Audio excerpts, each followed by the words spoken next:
ইসলামী আন্দোলন বাংলাদেশ কুড়িগ্রাম জেলা শাখা কর্তৃক আয়োজিত আজকে এক গণসম্মেলনের সম্মানিত সভাপতি জাতির শ্রেতাজ সম্মানিত ওলামায়ে কেরাম, সর্বস্তরের ইসলাম প্রিয় দেশপ্রেমী ভাইয়েরা আমার, ইসলামী আন্দোলন বাংলাদেশ কি চায়, তাদের উদ্দেশ্য কি, তাদের লক্ষ্য কি, তাদের বক্তব্য কি, তাদের আদর্শ কি, এই সম্পর্কে অবশ্যই আপনাদের জানতে হবে। ইসলামী আন্দোলন কি বিশ্বাস করে? ইসলামী আন্দোলন বাংলাদেশ বিশ্বাস করে শুধু দেশ, দল এবং নেতা পরিবর্তনের মাধ্যমে মানুষের শান্তি আসতে পারে না। এদেশ দীর্ঘদিন পর্যন্ত মুসলমানরা শাসন করেছিল।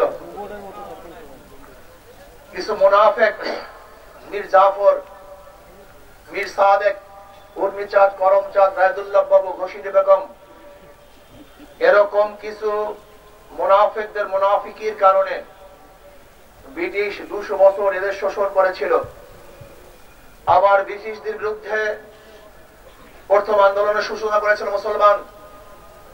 আপনারা জানেন 1803 ঈসাই সালে যখন দিল্লি দখল করেছিল ব্রিটিশ, সেই সময়তেই শাহ ওলিউল্লাহ মাহদি দেহলভী রহমাতুল্লাহ আলাইহির বড় সাহেবজাদা শাহ আব্দুল আজিজ সাহেব রহমাতুল্লাহ আলাইহি ঘোষণা দিয়েছিলেন, আজকে থেকে পাক উপমহাদেশ দারুল ইসলাম নয়, দারুল হরব।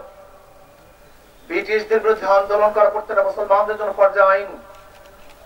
সেই দিনই ব্রিটিশ হটাও আন্দোলনের সূচনা হয়েছিল, বীজ বপন হয়েছিল।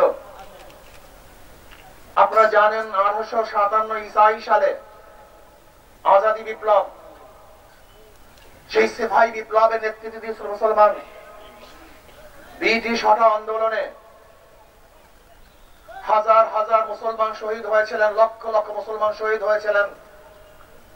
80,000 মুসলমানদেরকে শহীদ করা হয়েছিল। লক্ষ লক্ষ মুসলমান এই পাক উপমহাদেশ থেকে হিজরত করতে বাধ্য হয়েছিলেন। চাকরি চর থেকে শুরু করে খায়বার পর্যন্ত এরকম কোন গাছ ছিল না যে গাছের মধ্যে একজন আলেমকে ফাঁসিতে ঝুলানো হয় নাই। এরপর আমরা মাঠ ছাড়ি নাই, পিছপা হই নাই। ব্রিটিশ হটাও আন্দোলনে যতগুলি মানুষ জীবন দিয়েছে, ইন্ডিয়ান গেটের মধ্যে তাদের নাম লেখা আছে। 92-93 হাজারের উপরে মানুষ জীবন দিয়েছিল, তার মধ্যে মুসলমানদের সংখ্যা 63,000-এর উপরে। ব্রিটিশ থাকতে পারে নাই। ভেবেছিলাম ব্রিটিশ এদেশ থেকে ভিতরে হলি আমরা শান্তি পাবো, মুক্তি পাবো, বৈষম্য দূর হবে, মানুষের অধিকার ফিরে পাবে। কিন্তু আমরা কি দেখলাম? ভারতের সংখ্যাগরিষ্ঠ মানুষগুলি সংখ্যালঘু মুসলমানদের উপর অত্যাচার, অবিচারের স্টেম রোলার চালিয়ে যাচ্ছে। মুসলমানরা আবারও চিন্তা করছে, যদি মুসলমানদের জন্য আলাদা ভূখণ্ড করতে পারি তাহলে আমরা শান্তি পাবো, মুক্তি পাবো। আন্দোলনের সূচনা হয়েছিল, আমরা পাকিস্তান নামে একটা দেশ চাই। মুসলমানদের আন্দোলনের কারণে 47-এ পাকিস্তান নামীয় দেশ পেয়েছিলাম। ভেবেছিলাম মানুষ মুক্তি পাবে, শান্তি পাবে, দুর্নীতি দূর হবে, বৈষম্য দূর হবে। কিন্তু আমরা কি দেখছি? পশ্চিম পাকিস্তানের মানুষগুলি পূর্ব পাকিস্তানের মানুষের সাথে বৈষম্য করছে, তাদের অধিকার দিচ্ছে না। আবার আন্দোলন, আবারও সংগ্রাম, আবারও রক্তপাত, আবারও মানুষ হত্যা, আবারও গুম, আবারও জুলুম, আবার অত্যাচার। ভেবেছিলাম পিছপা হব না, বাংলাদেশ স্বাধীন করব, মুক্তি পাওয়ার জন্য, শান্তি পাওয়ার জন্য, সাম্য, মানবিক মর্যাদা, সামাজিক ন্যায় বিচার প্রতিষ্ঠিত করার জন্য হাজার হাজার মানুষ জীবন দিয়েছিল। ভেবেছিলাম বৈষম্য দূর হবে, দেশ পরিবর্তন হয়েছে। কিন্তু না, আমরা বৈষম্য দূর করতে পারলাম না। আমরা বহু দেশ দেখেছি, বহু দল দেখেছি।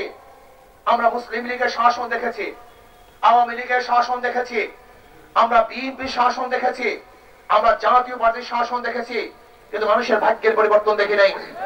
আমরা আইয়ুব খানকে দেখেছি, আমরা দেখেছি শেখ সাহেবকে, আমরা দেখেছি জিয়াউর রহমানকে, আমরা দেখেছি শাহ সাহেবকে, আমরা দেখেছি এই মহিলা নেতৃত্বের গজবকে, হাজারো নেতা এবং নেত্রী শাসন দেখেছি, কিন্তু মানুষের ভাগ্যের পরিবর্তন হয় নাই। বহু দেশ দেখেছি, দল দেখেছি, নেতা দেখেছি, এরপরে দেখলাম বৈষম্য চলছে। আবার 2024 জুলাই আগস্টে বৈষম্য বিরোধী আন্দোলন করেছিলাম, সংগ্রাম করেছিলাম, রাস্তায় নেমেছিলাম, জানের মায়া ত্যাগ করে। বাংলাদেশে বৈষম্য থাকবে না, থাকবে না জুলুম, থাকবে না অত্যাচার, থাকবে না অবিচার, প্রত্যেকটা গরিবের অধিকার ফিরিয়ে দেব। কোন মানুষ ক্ষুধার্তহীন থাকবে না, খোলা আকাশের নিচে বাংলাদেশের কোন মানুষ ঘুমাবে না, চিকিৎসাবিহীন বাংলাদেশের একটা মানুষ মারা যাবে না, বাংলাদেশের প্রত্যেকটা মানুষকে শিক্ষায় উন্নতি করব, বাংলাদেশের প্রত্যেকটা জনগণের অধিকারকে ফিরিয়ে দিব। কিন্তু আমরা কি দেখলাম? 5ই আগস্টের পর আবারও জুলুম, অত্যাচার, খুন, অবিচার, দখলদারি এবং ধর্ষণ। সংগ্রাম করি নাই, ওই চাঁদাবাজদের হাতকে ভেঙে দিতে হবে ইনশাআল্লাহ। আন্দোলন শেষ হয় নাই, আন্দোলন সমাপ্ত হয় নাই, নহে সমাপ্ত কর্মমদের অবকাশ কোথায় বিশ্রামের। আন্দোলন সূচনা হয়েছে, শেষ হয় নাই। এবার আন্দোলন হবে চাঁদাবাজদের বিরুদ্ধে আন্দোলন, দখলদারীদের বিরুদ্ধে আন্দোলন, খুনিদের বিরুদ্ধে আন্দোলন। এবার মানুষের অধিকারকে প্রতিষ্ঠা করার জন্য আন্দোলন হবে ইনশাআল্লাহ। আসুন, যেরকম ঐক্যবদ্ধ ভাবে ফ্যাসিস্টকে দেশ থেকে তাড়াতে, ভাগাতে বাধ্য করেছিলাম, আমরা ইনশাআল্লাহ ঐক্যবদ্ধ ভাবে যদি আবারও রাস্তায় নামি, তাহলে চাঁদাবাজদেরকে বাংলাদেশে উৎখাত করতে ইনশাআল্লাহ সক্ষম হবে, কোনো সন্দেহ নাই। ঐক্যতা হবে, এক থাকতে হবে, এক মেজাজ থাকতে হবে। বাংলাদেশের জনগণকে বলবো, আপনাকে জানেন জীবনভর আপনাদের মাথায় কাঁঠাল রেখে ওই সমস্ত জালেম, গুন্ডা এবং বদমাশরা কি পরিমাণে টাকা পাচার করেছে আপনাদের ধারণাই নেই। মাত্র 16 বছরে পাচার হয়েছে 28 লক্ষ কোটি টাকা।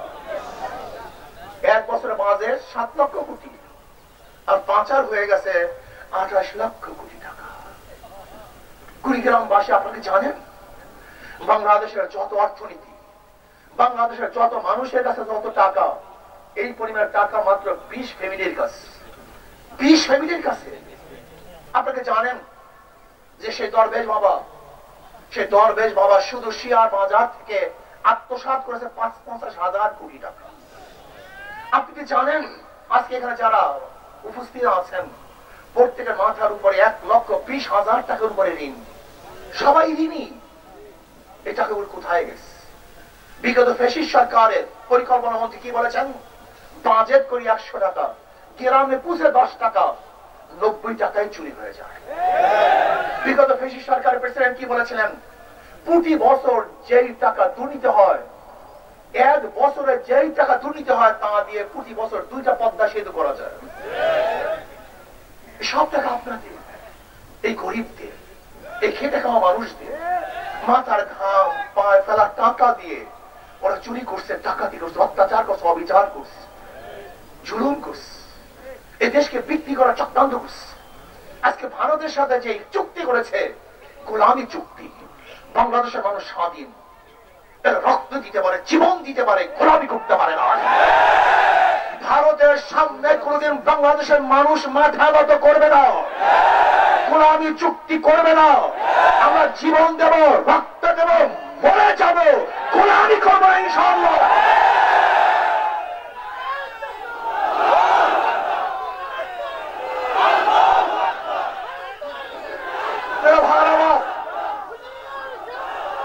আজকেও যারা ভারতকে সাথে নিয়ে ক্ষমতায় যেতে চান, শুনে রাখুন স্পষ্ট বক্তব্য, বাংলাদেশের বুকে যারা ভারতের দালালি করবেন, ভারতের সাথে হাত হাত করে ক্ষমতায় যাওয়ার স্বপ্ন দেখবেন, বাংলাদেশের প্রত্যেকের নাগরিক ঐক্যবদ্ধভাবে সেই ভারতের দালালদেরকে বাংলাদেশ উৎখাত করে ভারতে পাঠিয়ে দেবেন ইনশাআল্লাহ। বাংলাদেশে কোন ভারতের দালাল এবং বিদেশি দালালদেরকে সহ্য করা হবে না, সহ্য করবো না। বাংলাদেশ এত সুন্দর একটা দেশ, এত সুন্দর কান্ট্রি, আজকে কুড়িগ্রামে আল্লাহ পাক রব্বুল আলামিন যেই পরিমাণের জনসম্পদের খনি দিয়েছেন, আমি মনে করি স্বর্ণ রূপা তৈলের খনির চেয়েও এই জনসম্পদের খনি সবচেয়ে দামি। যদি আমরা এই জনসম্পত্তিকে কাজে লাগাতে পারি তাহলে বাংলাদেশের সে ধনী রাষ্ট্র আর গোটা দুনিয়ার মধ্যে থাকবে না। কিন্তু আমরা বাংলাদেশের মানুষকে কাজে লাগাতে পারি নাই। আমাদের হাতের মধ্যে গাঁজা তুলে দেওয়া হয়েছে, ফেন্সিডিলের বোতল তুলে দেওয়া হয়েছে, খুন খারাপি এবং মানুষের সাথে বিবাদ এবং হিংসা শিক্ষা দেওয়া হয়েছে, প্রতিপক্ষকে খুন করার অভ্যাস করা হয়েছে। কিন্তু বাংলাদেশে করার কোন অভ্যাস আমাদের মধ্যে নেই। এজন্য আমরা কি চাই? ইসলামী আন্দোলন বাংলাদেশ কি চায়? বাংলাদেশের সমস্ত মানুষকে ঐক্য করে দেশকে গড়ার পরিকল্পনা হাতে নিয়েছে। আমরা বাংলাদেশকে গড়ব, আমরা উন্নয়ন করব, আমরা শান্তিতে বসবাস করব, আমাদের মা বোনদের ন্যায্য অধিকারকে প্রতিষ্ঠিত করব। যেখানে অধিকার থাকবে ছেলেদের, চাষিদের, খেটে খাওয়া মজদুরদের, ঋষি তাঁতি মেতর মজদুরদের, যেখানে অধিকার থাকবে মুসলমান, হিন্দু, বৌদ্ধ, খ্রিস্টান, বাংলাদেশের প্রত্যেকটা নাগরিকের অধিকার থাকবে, সাম্য সমান অধিকার থাকবে।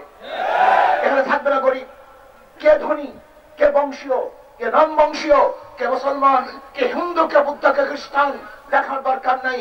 যে বাংলাদেশের নাগরিক বাংলাদেশের আইন অনুযায়ী সে সমান অধিকার ভোগ করবে, সমান অধিকার ভোগ করবে।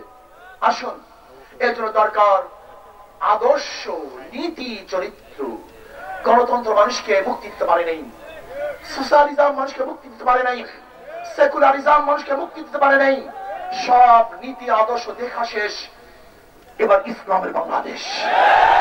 সব মার্কা দেখা শেষ, হাত পাখার বাংলাদেশ। অনেক নীতি দেখেছি, শান্তির বহু ঝুড়ি তারা আমাদের কাছে ব্যক্ত করেছেন। এই নীতিতে শান্তি, সেই নীতিতে শান্তি, কোন নীতি আমাদেরকে শান্তি দিতে পারে নাই। এবার আসুন, একই নীতি, একই আদর্শ, সেই আদর্শ ইসলামী আদর্শ। অনেক খারাপ লোকগুলি আমাকে বলেন, ইসলাম যদি ক্ষমতা আসে হুজুর আমার গাজার অবস্থাটা কি হবে? আমি তো গাজা করব, আমার গাজার অবস্থা। আমি বললাম তুমি কি মসজিদে গিয়ে গাঁজা সেবন করতে পারো? না হুজুর। কেন? বলে পরিবেশ নেই। আমি বলি ইসলাম ক্ষমতা আসলে বাংলাদেশটাই পরিবেশ হয়ে যাবে যেখানে গাঁজা সেবনই করতে পারবো না। বিশ্বাস হয় না? এই মাজলিসের মধ্যে একজনও কি নাই যারা ধূমপান করেন? নাই একজন। ধূমপান করছেন না কেন? কথা বলেন না কেন? একবার কি ধূমপানের কথা মনে আসছে? নিষেধ করেছিলাম ধূমপান করিয়েন না, তা আপনি কেন ধূমপান করছেন না? পরিবেশ ঠিক ইসলামী হুকুমত আসলে এমন এক পরিবেশ আসবে যেখান থেকে আপনি অন্যায় করতে পারবেন না। সমস্যা কোথায়? আমাদের অনেকের ধারণা ইসলামী হুকুমত আসলে প্রেশার ক্রিয়েট করে দাড়ি রাখানো হবে, টুপি পরিয়ে দেওয়া হবে, গোটা মেয়েদেরকে বস্তাবন্দি করা হবে। ভুল করছেন। ইসলাম ক্ষমতায় আসলে এমন এক পরিবেশ সৃষ্টি করবে যখন আপনি আর খারাপ কাজ করতে পারবেন না, এমনিতে আপনাকে ভালো কাজ করতে হবে। কোন সমস্যা আছে? ইসলাম ক্ষমতায় আসলে কি হবে জানেন? আগামী 10-15 বছরের মধ্যে সমস্ত গরিবগুলি দরিদ্র সীমার উপরে চলে যাবে। বিশ্বাস হয় না? একটা উদাহরণ দেই। বর্তমান পুঁজিবাদী অর্থনীতি হলো গরিবকে গরিব বানায়, ধনীকে ধনী বানায়। আপনি ব্যাংকে যাবেন, বলবেন ভাই আমাকে 10 লক্ষ টাকা ঋণ দেন। ম্যানেজার বলবে লোন নেওয়ার জন্য মর্গেজ দেন। আপনি বলবেন আমি তো গরিব, কোথায় মর্গেজ পাবো? ব্যাংক তো ধনীদের জন্য, গরিবদের স্থান এখানে নেই। যার আছে ব্যাংক তাকে দেয়, যার নাই ব্যাংক তাকে দেয় না। একজন ধনীকে বর্তমান পুঁজিবাদী চারবার ধনী বানায়। যার 10 লক্ষ টাকা আছে ব্যাংক তাকে 10 লক্ষ টাকা দেয়। আগেই ছিল একবার ধনী, ব্যাংক তাকে দিছে 2 বার ধনী। যাকে দেওয়া হয়েছে তারই লোন মাফ 3 বার ধনী, সুদ মাফ 4 বার ধনী। আর গরিবের পেটে 5টা লাথি। আগে থেকে 10 লক্ষ টাকা ছিল না 1 লাখ, ব্যাংক তাকে দেয় নাই 2 লাখ, তার লোন মাফ হয় না 3 লাখ, তার সুদ মাফ হয় না 4 লাখ। আর যে বড় লোকদের টাকা মাফ করা হয়েছে, ওই টাকা যদি ব্যাংকে থাকতো আমি বাংলাদেশের নাগরিক হিসাবে তারই অংশী আমি ছিলাম। কিন্তু বড় লোককে মাফ করার কারণে গরিবের পেটের মধ্যে আর 1 লাখ। এর জন্য বর্তমান পুঁজিবাদী অর্থনীতি গরিবকে গরিব বানায়, ধনীকে। আর ইসলামী গোটা অর্থনীতি গরিবদের জন্য। জাকাত কাদের জন্য? মানত কাদের জন্য? ওসর কাদের জন্য? ফিতরা কাদের জন্য? দান কাদের জন্য? ইসলামী গোটা অর্থনীতি গরিবদের জন্য। বিশ্বাস করি ইসলামী অর্থনীতি অ্যাপ্লাই করলে আগামী 5-10 বছরের মধ্যে বাংলাদেশে গরিব খুঁজে পাওয়া যাবে না, সবাই দরিদ্র সীমার উপরে চলে যাবে। কিন্তু কপাল পোড়া গরিবের গোষ্ঠী ইসলাম পছন্দ করে।